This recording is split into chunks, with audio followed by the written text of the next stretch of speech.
controversy surrounding Will Smith. He's opening a private school near Malibu, but some say the school has a connection to the Church of Scientology. Will Smith's hoping for a blockbuster weekend for his new movie Hancock, but behind the scenes, he and wife Jada are at the center of a Hollywood firestorm. Will and Jada are laying out $900,000 to open their own private school for their two youngest children, Jaden and Willow, and at least 40 other kids in this former school building outside Malibu. It's what children will be taught here when it opens in September that's raising eyebrows. This is really a Scientology school being marketed to the Hollywood elite. Carnegie Mellon University professor David Turetsky, a critic of Scientology, says Will Smith's school is actually teaching the controversial religion. It's covert instruction in the Scientology religion. It's full of Scientology jargon.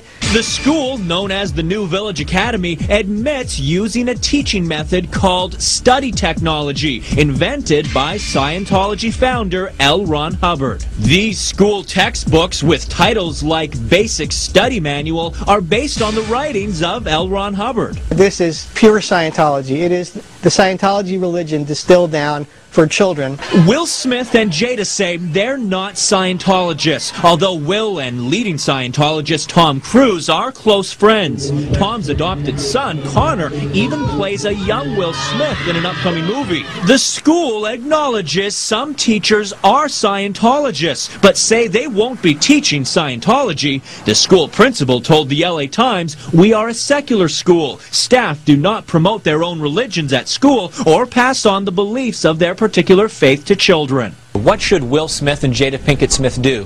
I think Will Smith should come clean. It's a Scientology school. Will Smith just needs to be honest about what's going on.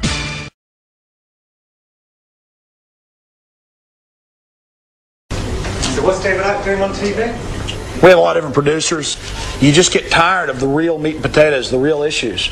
So he's gone for all the ridiculous Hollywood stuff of David Icke and the blood-drinking lizard people. So what does David Icke do? He talks about the Federal Reserve, the Bank of England, these global elitists, these power structures, all real, all true, all demonstrated by bills and executive orders and prime ministers and premiers and presidents. All real, meat and potatoes, something you can bite into, something that is easily demonstratable. And then you've got David Icke at the end of all this. He says, by the way, they're blood-drinking lizards. Blood, Al Gore needs blood to drink. So does Prince Philip. I mean, it's asinine. And it's being picked up by people. And so it discredits all of the reality people are talking about. And that's the problem with David Icke. He's got a good line to a point, and then he discredits it all. It's like a turd in the punch bowl. That's his job. He's got this nice big thing, this nice fruit punch, nice ice cubes floating around in it, and then he takes a big dump right in the middle of it, and no one's going to drink out of that punch bowl. But is he in league with them to do that? I think he knows what he has to do in a controlled world to get away with what he's doing and be given attention. And he's either a smart opportunist con man, or he's completely insane, or he's working for them directly. But I tend to think he's just a con man who understands how things works and is just a real opportunist. So now we get into an example of mass mind control. I meant to write an article about this, but I've just been too busy lately. H.G. Wells, we have his book. You can read it for free. It's an e-book. On PrisonPlanet.com. He wrote a 1937 book called The New World Order, and he was a futurist for the Crown, a known Fabian socialist, and hooked him with Cecil Rhodes. And he openly, and I have quotes from his book in my book, Descent into Tyranny, and I know that David's talked about him, he openly says, we are the world government, we're going to take control of you, weed and grow society, kind of like the Morlocks did the Eloy in his other book, The Time Machine. But this was nonfiction called The New World Order. And he said there's all these gallant people that love humanity and freedom. We're going to have to kill them. And so he wrote War of the Worlds, which then with Orson Welles, and I heard them I own an old classic radio interview set of just hundreds of interviews that I bought. And it's got a KTSA, the big San Antonio station interview from like 1939. I mean, it's just really old, with H.G. Wells and Orson Welles, and they basically are admitting how this was a test. And so Orson Welles comes out and does his War of the Worlds, and it causes mass panic. That was a test of mind control. a test, even with some fake alien threat, people thought it was real. And now they have fake newscasts all over TV, like Oil Storm and these shows on Nightline where they say terrorists have attacked, and then at the very end say this was just an exercise, but they use real video of real riots. They're bathing us. But I went and saw War of the Worlds, the new one, that the Spielberg put together, and the whole thing's 9/11. It's in New York. There's dust all over his face after, the aliens are killing people. There's pictures of all the lost people on the walls. There's images of jets crashing and their engines. There's all this 9/11 imagery, and then the military saves everybody at the end, and young men are fighting, wanting to join the military. It's so good to want to join the military. You're compelled to join the military. And it plays off this rebellion of the child against the father. It's a recruiting movie for the war. It superimposes the Arabs are the aliens. The Arabs are going to kill you.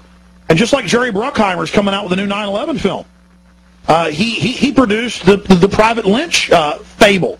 He literally told the Pentagon how to shoot it and what to do. Folks, it's down to that. David Icke, you worked for the BBC.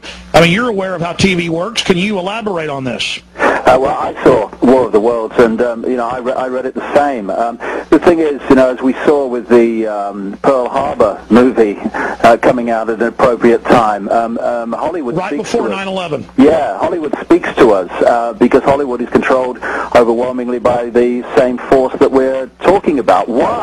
Because I've been to over 40 countries researching this and what have you over the years, and what do you see as a common theme in countries of endless different languages and cultures? You see the Hollywood movies. It's a wonderful way of globally imposing a belief and a culture and a sense of reality on people. Well, the thing about, I've said earlier that I've ordered a new supply of sick bags, and watching the BBC, I think I may have to reorder again because it is totally sickening. The other night on a program called Newsnight, I actually worked on years ago, George Galloway was on, and he was the one voice who was putting in the mainstream media an alternative view, not as alternative as ours, no, but an alternative view of the responsibility for this outrage in London. And his treatment by the interviewer called Gavin Esler was an absolute disgrace. He was treated like he'd planted the bomb almost, with total distaste and lack of dignity. David, did you know that George Galloway a month ago was on this show? Yeah, I read that, yeah. He said, barring the government staging an attack, yep, they won't be able to go into Iran. We got Galloway saying that. Exactly. Well, George Galloway, he's not got the whole picture, but he's got, for a politician, a hell of a great big chunk of the picture, because most politicians are in the same prison as journalists. I've been watching this afternoon, Alex, on the British television, in the Houses of Parliament, Blair making a statement to the politicians and the two opposition party leaders making their reaction. It's just pathetic. It's like WWF wrestling, as you mentioned, but the example here is within an hour or two of the bombings, they had images of Al-Qaeda training tapes charging you. See, the predator is coming to get you. This is just classic mind control. Yeah, I had a reader of my website email me and say that because she became aware of this and how they work, when the bombings went off, she listened to the BBC just to time how long it was before Al-Qaeda got a mention after the announcement these were not an electrical surge, these were bombs. And let me guess, 45 seconds. It was a tiny time. It was a matter of a few minutes. And you have a situation where the media is as mind-controlled as the population, because what the media does, and has always done...